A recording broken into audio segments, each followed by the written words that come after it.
Prabowo gitu ya. Ini A1 juga. Bahkan saya ketemu dengan, ya saya tidak sebutkan ya siapanya lah, orangnya Pak Jokowi juga lah. Kebetulan saya dekat. Saya dapat info begini, bahkan ada yang ingin memasangkan Pak Ganjar itu capres, Pak Prabowo cawapres. Bahkan saya sempat nanya, apa mungkin Pak Prabowo mau? Ya mau-mau saja lah katanya. Kenapa? Karena Pak Prabowo itu kalau tidak dapat restu ya pencapresan dari Pak Jokowi, nggak mau juga. Artinya kalau jadi cawapres pun dengan Pak Ganjar dan Pak Ganjarnya didukung oleh Pak Jokowi mau-mau saja. Nanti misalkan bertarung dengan Anies Baswedan misalkan. Makanya tadi bisa disimpulkan bahwa kalau pemilu sekarang ini Ganjar unggul baik pada Anies maupun Prabowo Subianto. Kemudian kita ada simulasi dua nama di mana Anies Baswedan itu lawannya hanya Ganjar. Itu yang memilih Ganjar 56,4% dan yang memilih Anies Baswedan 32,6%. Ini lagi-lagi yang kita analisis adalah responden yang tahu Ganjar, dia juga tahu Anies. Apapun katakanlah atau Anies maupun Ganjar ya, ketika dia tidak memiliki partai lalu memiliki elektabilitas yang tinggi, maka akan ada partai-partai yang akan mendukung. Tetapi kalau elektabilitasnya rendah, ya partai-partai akan lari. Secara psikologis seperti itu, partai itu akan mendukung capres atau mereka yang memiliki elektabilitas tinggi. Kenapa? Karena yang memiliki elektabilitas tinggi berpotensi untuk bisa menang di Pilpres 2024. Poros Ganjar dengan Prabowo. Ada yang kesel pasti ya. Ya, kedua nama ini tampaknya tidak banyak dibicarakan ya. Tapi semenjak berbagai pernyataan Pak Jokowi akhir-akhir ini, opini publik mulai terbuka untuk melihat poros Ganjar Prabowo secara serius. Sebenarnya sejauh apa sih poros Ganjar Prabowo bisa melangkah dalam kontestasi 2024 ini? Musrah 8 Jawa Timur, Ganjar hingga Prabowo di 3 besar capres, Mahfud MD cawapres dari tokoh NU. Gelaran Musyawarah Rakyat atau Musrah Indonesia Relawan Joko Widodo terus berlanjut. Terbaru, Musrah 8 Jawa Timur telah selesai dilaksanakan di Grand City Hall Surabaya pada minggu lalu. Nama-nama sosok pemimpin nasional yang menjadi usulan relawan dan rakyat pun semakin mengerucut. Untuk calon presiden masih ada nama Ganjar Pranowo di posisi puncak. Sementara itu, banyak tokoh Nahdlatul Ulama Jawa Timur yang masuk dalam bursa calon presiden maupun calon wakil presiden.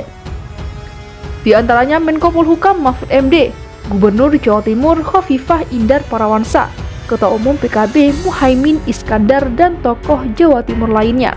Mahfud MD yang kini jadi pilihan relawan Jokowi di setiap gelaran musrah menjadi tokoh NU paling tinggi sebagai cawapres. Pak Mahfud MD dalam sekian musrah selalu di posisi atas pilihan rakyat dan relawan Jokowi sebagai cawapres.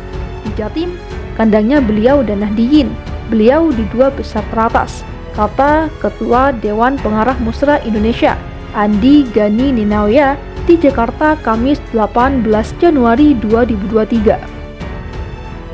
Andi Gani pun memaparkan untuk cawapres Musrah Jatim, nama Kepala Staf Presiden atau KSP Muldoko berada di posisi puncak dengan raihan 24,72%.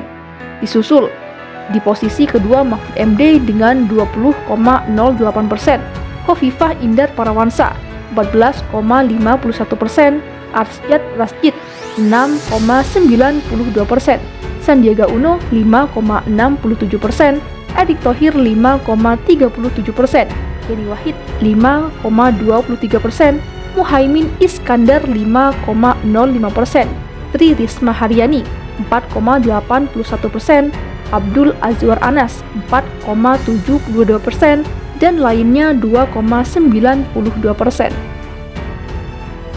Menarik di Jatim ini, hampir semuanya yang masuk tokoh nasional yang mengakar dari daerah ini, khususnya yang berlatar Nahdlatul Ulama. Ada Pak Mahfud, Bu Khofifah, Muhaimin, juga Mbak Yeni Wahid, Pak Muldoko, dan Mahfud juga jaraknya ketat paparnya. Sementara untuk Capres Musrah, Ganjar Pranowo posisi teratas dipilih oleh 24,91% peserta Musrah, disusul Prabowo Subianto 22,17%, Erlangga Hartarto 17,31%, Muldoko 14,56%, Mahfud MD 8,34%, Khofifah Indar Parawansa 2,48%, Puan Maharani 2,28%, Anies Baswedan 1,94%, Tri Risma Hadini 1,80%, Andika Perkasa 1,68%, dan lainnya 2,58%. Mas Ganjar, Prabowo, Erlangga menempati 3 besar Musra Jatim. Sangat ketat, hanya terpaut sedikit, tambahnya. Andi Gani pun mengapresiasi antusiasme 6.000-an relawan dan masyarakat Jawa Timur yang hadir membanjiri arena. Andi Gani menambahkan, seluruh hasil musra sejauh ini sudah disampaikan ke Presiden Jokowi. Nantinya saat puncak musra yang diperkirakan digelar Maret 2023 dan dihadiri Presiden Jokowi, 3 besar Capres-Cawapres akan diumumkan. Capres-Cawapres ini nantinya akan kami laporkan ke Presiden Jokowi. Sejauh ini, sepanjang musra 3 besar Capres dan nama Ganjar Pranowo, Prabowo Subianto, dan Erlangga Hartarto. Sementara Cawapres Mahfud MD, Sandiaga Uno, dan Arsyad Rashid, juga Pak Muldoko dan Erick Thohir, ungkapnya.